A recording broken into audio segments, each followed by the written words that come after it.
Chapter 17. At some point, Charles made a sudden turn off the highway and into the woods.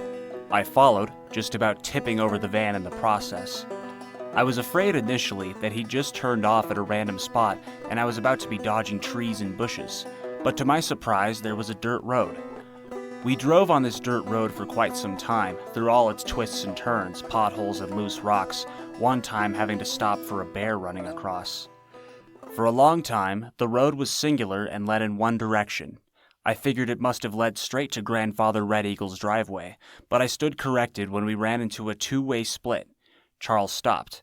I waited for him to turn onto one road or the other. He stayed idle in one spot. I waited longer. Come on, Charles, don't tell me you forgot, not when we're this far along. I lit a cigarette. If he still hadn't moved by the time I was done smoking, I'd get out of the van and go ask him what the holdup was. I waited. When the cigarette was out, I snuffed it on the door and threw it out, then reached for the door handle. But then, right as I was about to step foot on the ground, Charles swung his door open and leapt out of the truck. He was in his hunter's stance. I continued to get out myself, but then he looked at me and shook his head. I climbed back in. Charles leaned into his truck, shutting the engine off and bringing out that big, scary knife. He looked at me and made a turning motion with his fingers. I shut my engine off and got a thumbs up for it. Charles, not even bothering to close his door, started prowling around and sniffing. At first the sniffing was wide, but very quickly it became concentrated, and soon he was being led in a particular direction, specifically off to the left away from either road. I started to wonder what was going on, but then I stopped myself. With Charles, it's better just to wait than to wonder. I reclined in my seat, cracked the door just a little, and lit another cigarette. Knife raised with the intention of slashing at something, Charles crept toward a clump of bushes with some trees near it. He stopped in front of it, sniffed around, then passed it by, then crept over to yet another clump of bushes with trees near it. This one was bigger than the others, several feet taller than him, and very thick with leaves. He looked up and down, squinting his eyes and sniffing, then stood up. Charles looked up to the top of the tallest bush, which was hugged up next to a tree. In one swift motion, he jumped up and slashed the knife between the bush and the tree. At first, I thought all those leaves were just natural vegetation, but I stood corrected when they all fell down in one swoop. "Shit, man, you got me!" Grandfather Red Eagle rose from his squatting position. The two men laughed and slapped hands. "I see you're getting pretty good with the smelling sense, bro," said the Indian, dusting off his camouflage. "Yeah, man, I've had time to practice," said Charles, "mostly with pussy." The Indian stopped pulling leaves out of his ponytail to roar with laughter mighty enough to shake the forest. "Oh, fuck," he said. "Well, I'm proud of you, Charles, my brother." They slapped hands again and laughed some more. Then the Indian asked if Charles had noticed all the weight he'd lost. Charles looked him up and down, unable to think of anything to say besides, well... "I'm just fucking with you, bro," Grandfather Red Eagle said, slapping him on the back. "I still drink enough beer to make a bootlegger rich. So anyways, introduce me to your man over here." He looked at me, still watching from afar and smoking my cigarette. I waved awkwardly. "It's good, man," Charles called. "You can come out now." I did as requested. We approached each other. "So this is Nicholas," said Charles. "Nicholas, this is your uncle." I stopped. "What? My uncle?" "Yeah," said Charles. "You blocked him out of your memory after he diddled you." "Oh, gotcha," I said, laughing nervously. I actually believed for a second that this man was really my uncle.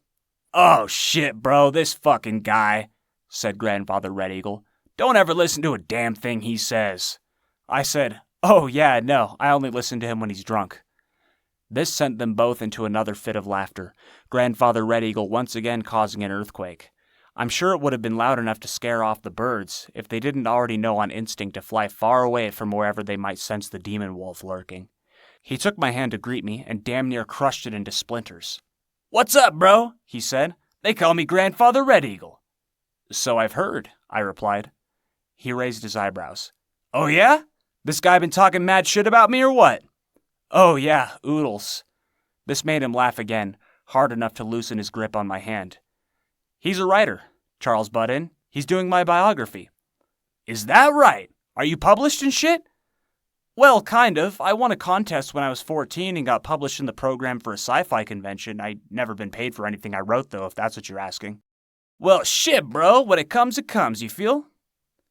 The conversation carried on in this manner until Charles finally asked which road was the way to the cabin. The right road was the right road, Grandfather Red Eagle told us. You never want to take the left-hand path. He decided to hop in the van with me for the rest of the trip, and the conversation we had on the way up included very little worth repeating. I told him about my sales job and getting stuck in Utah. He cracked wise and laughed a lot. I told him about meeting Charles and writing about him, and he rolled down his window so I wouldn't have to smell his oncoming fart. He didn't eat much besides venison, you know. I told him I appreciated his being so considerate, which I did, but I secretly still smelled it. I rolled down my own window and lit a cigarette to balance it out. Arriving at the cabin was like the opening scene to a summer camp slasher flick. The only thing that could have enhanced the scene of us driving through all those trees on the dirt road leading up to that lonely little place is probably a menacing score of brass and violins. The cabin itself seemed quaint enough. I could see myself kicking back on a summer night with a bonfire set up on the wide gravel driveway. The inside was about how Charles described it. Bachelor-esque but cozy. "Sit down, bro," said Grandfather Red Eagle. "I'll get you a beer." "Thank you," I said, and took a seat on the couch, still draped over with the pretty shapes. The little coffee table was there too, with the crescent moon on its own tapestry. I took a moment to gaze and marvel at them. Charles had briefly told me what they looked like, but damn, he never told me they would be so vibrant and beautiful. "Dibs on the shower." Charles strode straight to the back where the bathroom was. "For sure, bro, be my guest," Grandfather Red Eagle said. "Nicholas, my man, this bud's for you, sir." "Thank you." "No problemo, amigo, mi casa su casa." He handed me a can, one he'd pulled from the six-pack tucked under his other arm. He sat down next to me, inadvertently shoving me to the side with his bulk. He smelled like a cross between wet dog and the most pungent kind of human body odor, but of course I didn't complain. First off, I was a guest in his home, and second off, I'd already been around Charles for this long, and he smelled the same way. "Cheers, bro," said the Indian, with a raised can, just as I was about to take a sip. "Oh, yeah, cheers." We clinked cans, and I took 2 gulps. He took at least 7. "So, Nicholas," he said, smacking the can down on the table. I set my can down nicely. "What's up?" "Tell me something, bro. What's eating at you?" My heart fluttered. I took a drink. "What do you mean?" "Now don't you go playing with me, bro. I got the discernment of the demon wolf." He tapped his noggin. "I could tell right as soon as I shook your hand that you were in a darker state of mind than normal." I drew in a breath, opened my mouth, and tried to speak, but that was as far as I got. Grandfather Red Eagle shifted in his seat, turning towards me. "Listen, Nicholas," he said. "You're friends with old Dickhead McGee in there, so you're a friend of mine. Something is scaring the living shit out of you right now, and I want to help you out, so you gotta tell me, bro, what's eating at you?" I took another deep breath and a gulp of beer. I nodded, formulating my next thought. "Yeah, I'll tell you what it is," I said, "on one condition." "Lay it on me, brother man." I turned to look Grandfather Red Eagle in the eyes. "A little birdie told me," I said, "that you have a stash of exotic Indian tobacco, and if I could get a few hits off of that, I'd feel a lot more at ease to talk about it." Grandfather Red Eagle slapped me on the shoulder, damn near dislocating it. "For sure, Nicholas." He got up and headed towards his bedroom, calling behind him. "I'll bust that shit out, we'll fire up the peace pipe, and once we finish that 6-pack, I got plenty more in the fridge."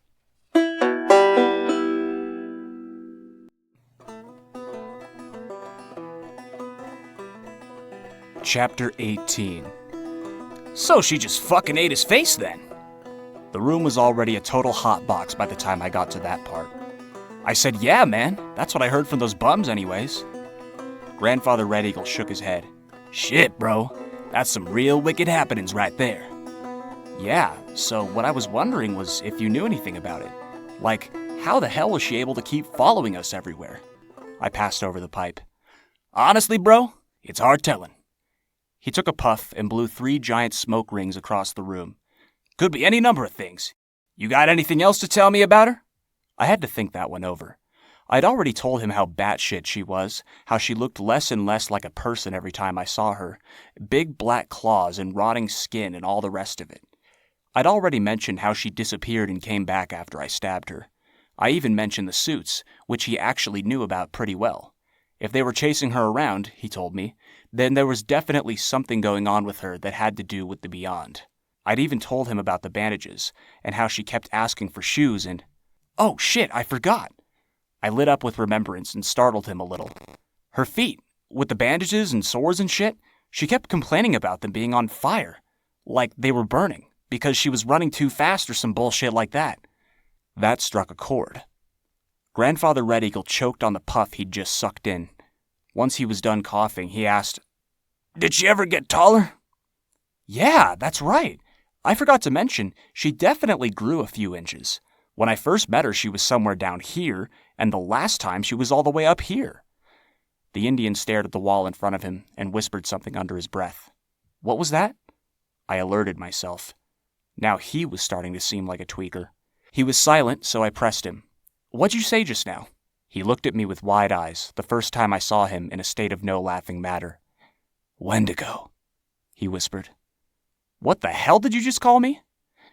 He shook his head, real slow from side to side. No, bro, he whispered, still whispering. I said, Wendigo. You got one on your hands, real shit. Well, what is it then? I was starting to match his frightened energy now. It didn't help that I had no idea what he was talking about.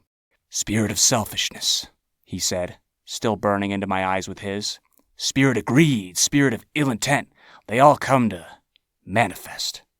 Manifest? Manifest into what? Into the beast, bro! Grandfather Red Eagle leaned in closer as he said this, giving his bulging eyes a rather cartoonish quality. They get you when you ain't been vigilant, and they get inside you when the doors are open. They feed off your greed, bro, your desires, and if you ain't been watching yourself, the spirit gets its claws inside you. He made a demonstrating motion with his fingers as he said the word claws. And once you get the taste of human flesh on your tongue, it's all over for you. You're fucked. Pretty soon it'll take your ass under, and then you'll end up just like that friend of yours. I held up my hands as if to say, hold the fuck up. Hold the fuck up, I said out loud. How does being selfish turn you into, whatever you said? And what did you say about tasting human flesh? Wendigo, said the Indian. You know you're on the way to becoming one when you get the craving for your brother's flesh. Oh, gotcha. I took another beer from the six-pack. But before that, he said, handing me the pipe, there's another sign. It's in the wind. He waved his hands and stared blankly into space.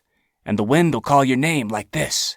He leaned in closer to me as I smoked and cupped his hands, whispering into my ear, Nicholas, Nicholas. So what happens if I start hearing it? Then you better hope you don't just get up and start walking involuntarily, bro. Once your legs take off and start running at the shit, you better hope you got somebody left to chase after you. I took it all in, nodding and chewing on my fingernails.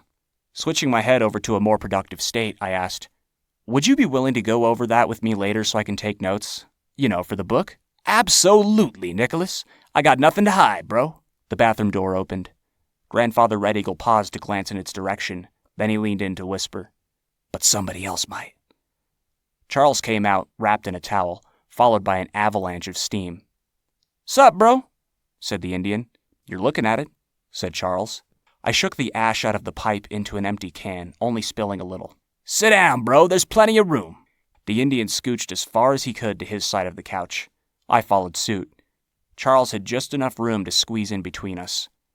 Charles grabbed himself a beer, forcing us to lean a little extra to the side so he had enough room to reach forward. We said cheers and clinked cans, Grandfather Red Eagle throwing in a live long and prosper for good measure. I gave the pipe to him so he could reload it, and in the process I accidentally brushed my arm against Charles's bare, wet, still warm, still kinda hairy wolfman chest. I have nightmares about that to this day. The conversation from then on was lighthearted and full of jest. It wasn't long until Grandfather Red Eagle had to get up and get the rest of the beer. The 24-pack made an ear-splitting boom as he slammed it down on the table, a force that was matched when he sat back down on the couch, knocking Charles and then me to the side like a Newton's cradle. We drank a lot of beer, smoked a lot of pipe, and the talk stayed at the standard beer talk level for a good long time until I remembered all that productivity shit. Charles, I said, laying my whole arm across his bare shoulder, too drunk now to care how yucky and gay it was anymore. Charles, listen to me. What's up, man? Charles replied, about to drop his beer from laughing so hard at whatever retarded dick joke he'd just made. Charles, I said, in a similar state, We have unfinished business, my good man. I lifted up my index finger and stuck it in his face. I still have to write about a certain little event for the book, but you've only given me half the story I need. Charles laughed, not bothering to move my finger away. What story, man? The story, I said, leaning on him so heavily now that we both sort of fell onto Grandfather Red Eagle, who was too busy off giggling in his own little drunken world to notice or care, of how you got separated from the mother of your child. Shit, bro, said the Indian. You got a kid now? Charles closed his eyes and smiled, nodding his head, slow as a tortoise. See, there we go. I slapped his bare shoulder and made him spill his beer. I knew you'd remember, I said. It was the whole reason you came up here, right? Damn, I need a smoke for this one, said the Indian, reaching across Charles's lap for the pipe and tobacco jar in the middle of the table. I thought you just came up here because you wanted to. He knows what I'm talking about, I said. Isn't that right? Charles said nothing. His eyes were still closed. Charles? I raised my eyebrows at him. Charles? Still he said nothing, just nodding and swaying. Wake up, drunk ass! I gave him a hefty shove with the other arm I had around his shoulders. He fell over onto the coffee table and caused a catastrophe of clattering cans. Grandfather Red Eagle and I both jumped to either side in surprise, then watched his body lose balance on the table and slide off. He fell down, blacked out, and soaking in a puddle of his own spilt beer. He was not waking up. See? Said the Indian. I told you he's got something to hide.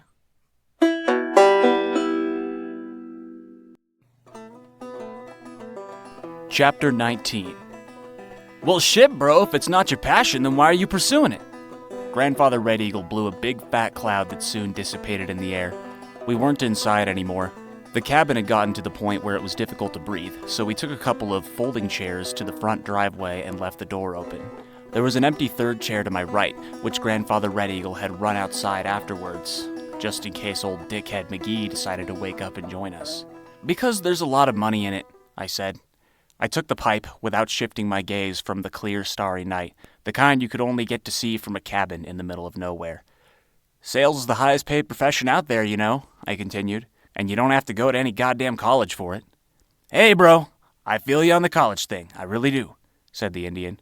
But sales is, I don't know, you gotta love it, that's the thing. It's like you're writing, bro. Take me, for example. I couldn't write a book to save my own life. I mean, I could tell some Indian stories from my grandpappy, great-great-grandfather Red Eagle, and I could probably do an all-right job at it, but coming up with my own shit and having to sit my ass still and write all that bullshit down? Hell no. Gun to my mama's head. I ain't gonna fucking do it. I smoked on the pipe some more. This must have been the smoky barbecue flavor that Charles had told me about. I was doing my best to listen to Grandfather Red Eagle's monologue, but he was already starting to go off on tangents by this time, something about the time his mama beat his ass for using the family gun to hunt squirrels. I kept staring at those stars, and soon his voice was reduced to a slow mumble. I stayed in his trance until he caught my attention again. But you!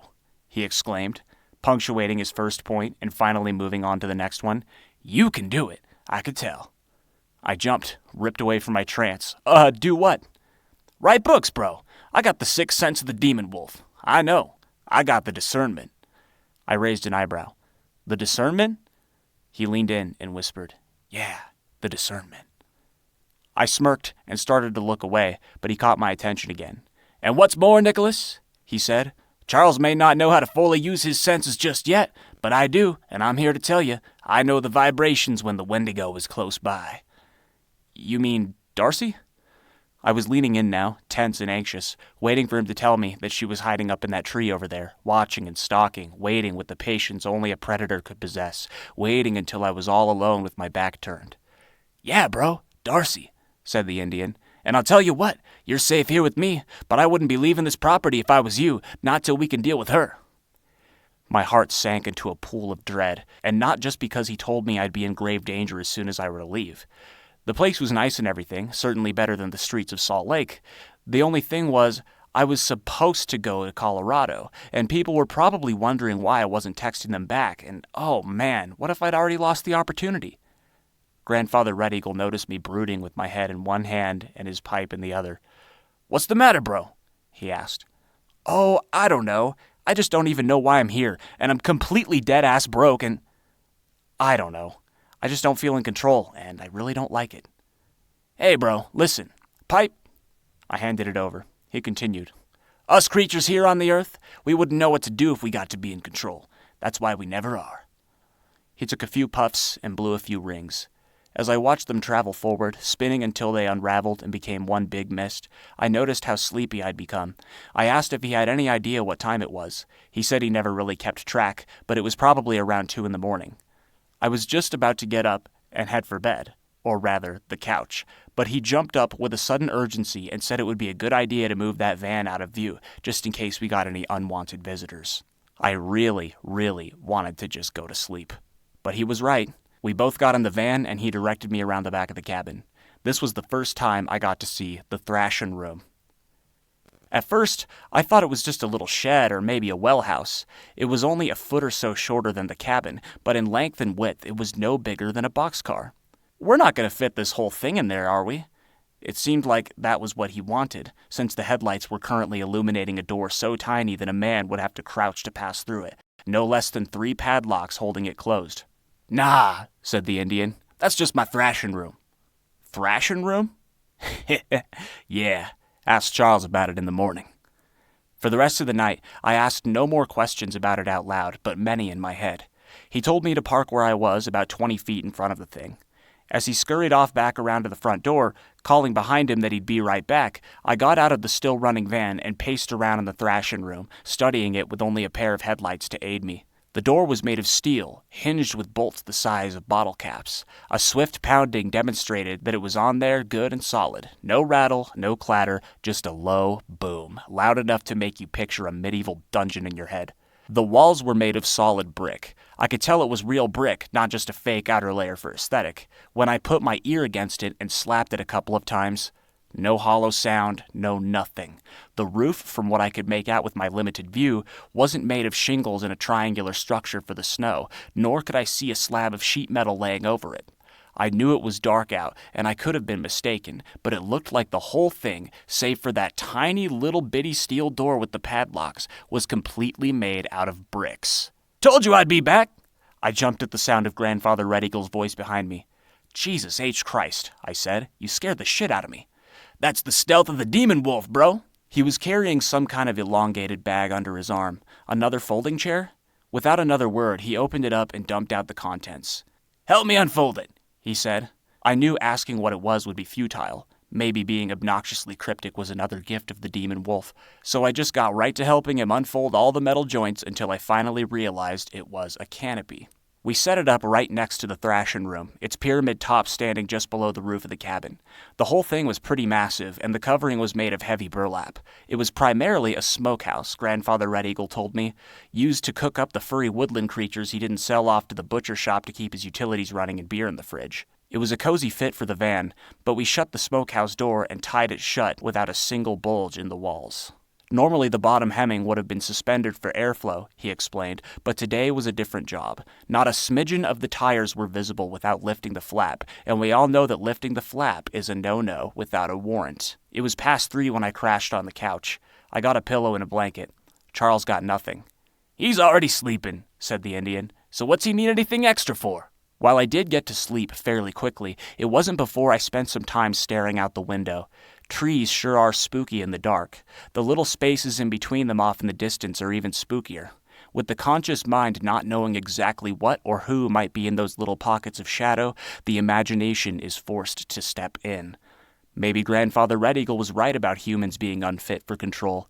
If we got to pick from our own imaginations what sort of things got to lurk in the dark woods, the world would likely be even scarier and uglier than it already is.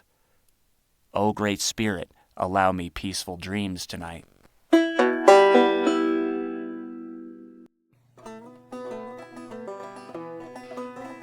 Chapter 20. Personally, I've never broken a bone. All I have to go by is secondhand accounts from the jocks in school. Supposedly, it's one sharp pain that hits you in a split second, usually with an audible cracking sound. It's like a bomb going off, and I suppose the fire and fallout part of it is the throbbing that comes after. The The reason I bring this up is because the next morning, the question of whether I've ever broken a bone is how Charles began the story of his personal experience with the thrashing room. I told him no, so he gave me a basic explanation of what it feels like, pretty much mirroring what I'd heard from all those jocks. He told me to keep it in mind going into this little anecdote, advice that I hereby pass on to the reader. Go back to Charles's first stay at the cabin. To be exact, go back to about 2 or 3 days after that first moon dream.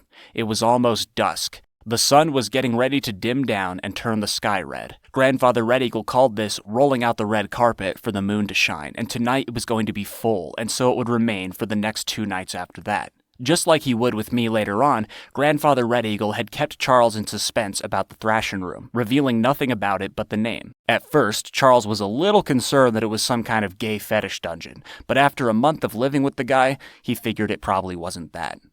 But then, if it wasn't that, then what was it?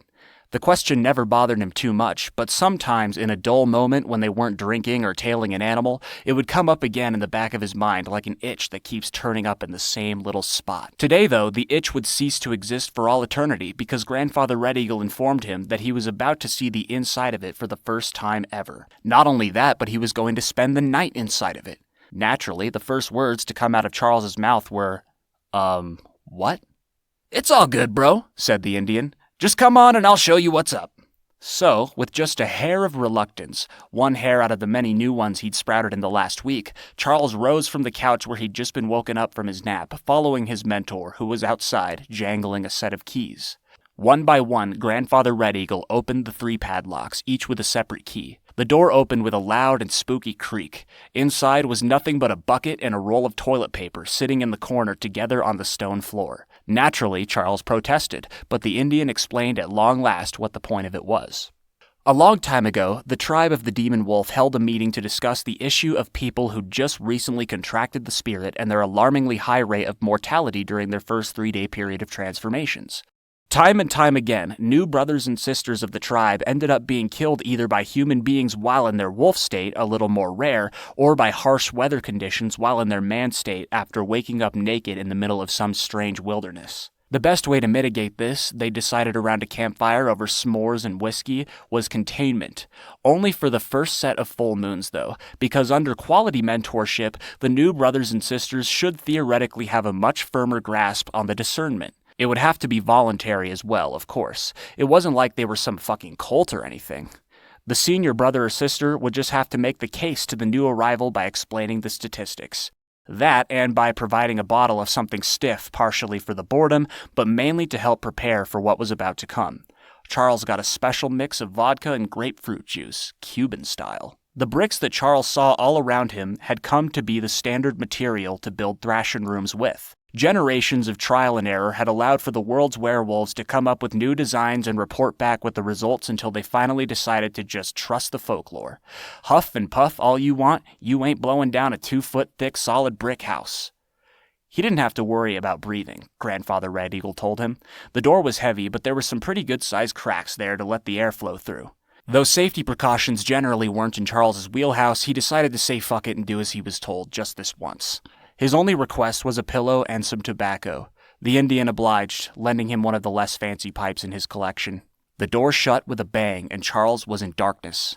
He heard the sound of the padlocks clicking, and a reassurance that his eyes would adjust pretty soon. No problem, he could feel the caps on those bottles enough to unscrew them. When I said that Charles was in darkness as soon as the door shut, that was a slight exaggeration. The door cracks, being large enough for airflow, let in little rays of sunshine. It wasn't really much in the way of lighting, more so just a way of telling how close the nighttime was by how much of the rays had dimmed. It really wasn't much in the way of lighting, more so just a way of telling how close the nighttime was by how much the rays had dimmed.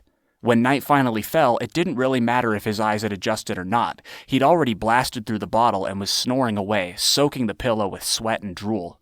Cue the moon dream. Puppies. Lots of puppies. Not just a litter. Hundreds of litters. And they weren't even Dalmatians. No, they must have been golden retrievers. Cute little yellow faces, floppy ears, wavy fur. They couldn't have been more than a month old. They were all running around and nipping at each other and making the sweetest little puppy sounds. It must have been an abandoned house or something. A place where all the strays had come to give birth out of the rain. But where was the mother? What sort of creature could possibly have carried so many young? She must not have survived the birth. The whole house was absolutely crawling with puppies, but not a single adult dog was to be found.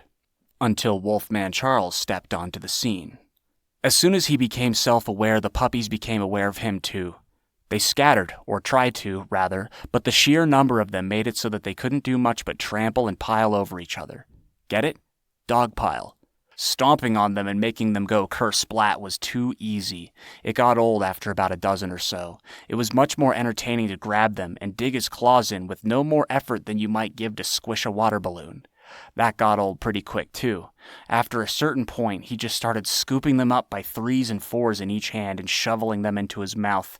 Chewing them up was a lot like eating jelly-filled gummies, just with some crunching to go with that juicy burst and a bit of wriggling around right before. When he was done with the masses on the floor, some of them still laying there all mashed up and disemboweled, Wolfman Charles took to throwing around the furniture and catching the stragglers hiding underneath. He was just about to snag the last one when he woke up. The fever was unbearable. The sweat dripping down his face was a bodily reaction to the changes that had just begun. The chronic joint and muscle aches were just a precursor. This is where all that stuff about bone breaking comes in. First, the ankles, then the knees, then the spine, the shoulders, neck, wrists, hands, fingers, you get the picture. Once a few of the bones had cracked up and dislocated, then began the stretching. We may not have all broken bones, but we've all had to stretch uncomfortably far, so it shouldn't be too hard to imagine our muscles stretching out involuntarily, much further than our usual limit, so far that it completely restructures our body shape. To put it in simpler terms, think of a hunk of taffy getting stretched in the factory, and that was Charles's body at this moment, in addition to all of his bones doing what they were doing. And now, imagine if you will, all these bones shifting around into a whole new sculpture, finger and toenails pushing forward, thickening as they go. It was too dark to see as of yet, but Charles could feel the room getting smaller. His hair, which had already been growing as established earlier, started to do the same thing as his nails, growing at a ½ inch per second and thickening. The last thing Charles could recall about this night was a sudden contracting pain in his eyeballs, which stopped spontaneously after a few seconds of face and hands agony, and then, when he opened them again, he was able to see everything in the room. It's sort of like night vision, he says, but not green like man-made goggles, more like black and white with something of a metallic blue tint. As he slipped out of consciousness, his final thoughts were focused on a smell. It was like the scent of paradise. Maybe a deer, a horse, a cow, a person, a litter of puppies. All he knew at this point was that he absolutely had to follow that smell.